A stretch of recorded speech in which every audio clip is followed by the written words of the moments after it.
name's Jenna and today I'm going to be reviewing the first book in the ZARKORA series, The FYRELIT Tragedy by Lochel. I picked this book up at Supernova Adelaide last year and got it signed by both of the authors. I was kind of hesitant towards picking it up to begin with because I know that it was sort of a middle grade novel and I love middle grade novels, I really do, but one thing that was kind of turning me off from this is I went and saw a panel with the two of these authors and it was all about tropes and they said that their book was full of them. And I wasn't really sure how I felt about that, but I decided to pick it up and give it a go anyway. Despite everything, I found that I actually did enjoy this novel. I only gave it 3 out of 5 stars though because I did definitely have some issues with it, but I enjoyed it enough that I am planning on continuing on with this series because I would like to know what happens to the characters next. So this is going to be a spoiler-free review, so don't worry if you haven't yet read this novel, you can stay for the duration of this video without fear of being spoiled. If you don't know what this book is about, it is about two brothers. They are farm boys and they set off on a perilous adventure to rescue their younger sister Sky after she has been kidnapped by a mysterious figure. What follows is sort of their adventure. They meet a range of different characters, they discover secrets about themselves and their past that they never knew, and it's just altogether a really rounded sort of story that kind of encompasses a little bit of everything. So starting off with the writing style of this book, I did not like the writing style at all. I don't really know exactly how to describe it, but it was a very awkward book to read at times. I just felt like the authors were trying too hard to use not overly simplistic language. So where they could have said something really simple, they sort of didn't. They went and made it very big and lots of big words that they didn't really need. And so because of that, what should have been a really short read actually ended up spanning over quite a few more days because I found that I had to put the book down a lot because I physically was finding it painful to keep reading. And so that definitely sort of hindered my experience reading this book. It's one of the reasons why I'd only got 3 stars because the writing style was just so awkward, and I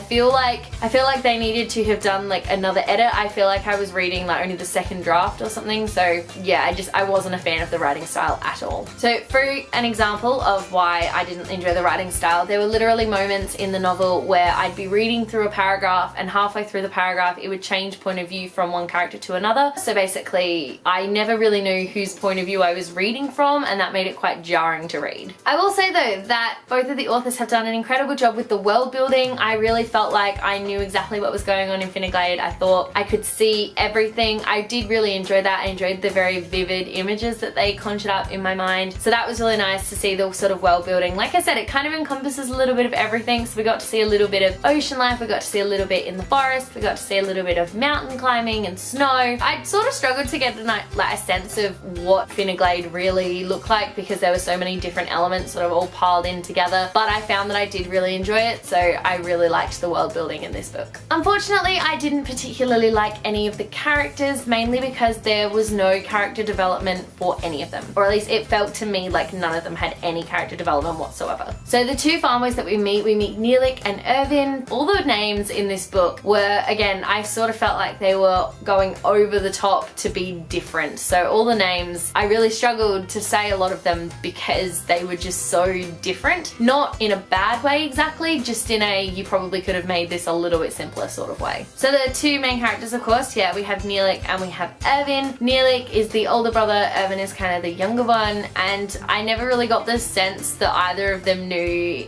anything about what they were doing at all. Like I felt like I knew more than they did multiple times and it just frustrated me so much. So they both just frustrated me, especially Irvin. He was the most frustrating character because he literally did nothing the entire novel. Neelik at least had a purpose, he was always trying to find Sky, but Irvin just kind of went along for the ride and that bugged me so much. We also met a lot of other characters whose honestly most of their names escape me because they were not very memorable, and these are like main characters. And there was a half giant, his name was Roman, and then there was a princess whose name was Kyra, pretty sure it was Kyra. And again, neither of them really made a lasting impression. I thought Roman was such a carbon copy of Hagrid, it wasn't funny. Like he even spoke the same way that Hagrid did, and I just found that really frustrating as well, that we had this character who could have been amazing, but I just couldn't help but keep comparing him to Hagrid, which did not help at all. Like I said earlier though, I am planning on continuing on with this series, so I'm really hoping that the characters start to get more of a sense of development as we move through the series. Otherwise, I'm just not sure that I'm going to enjoy the rest of the series at all. So when it comes to the plot of this book is incredibly simple. It is literally just about these two boys on a journey to save their little sister who's been kidnapped by this mysterious figure, but it's so predictable. Like, this is one of the most most predictable books I think I have ever read, simply because at the very beginning of the book, in a tavern, there's a guy singing a drunken song, and as soon as I read the song I went,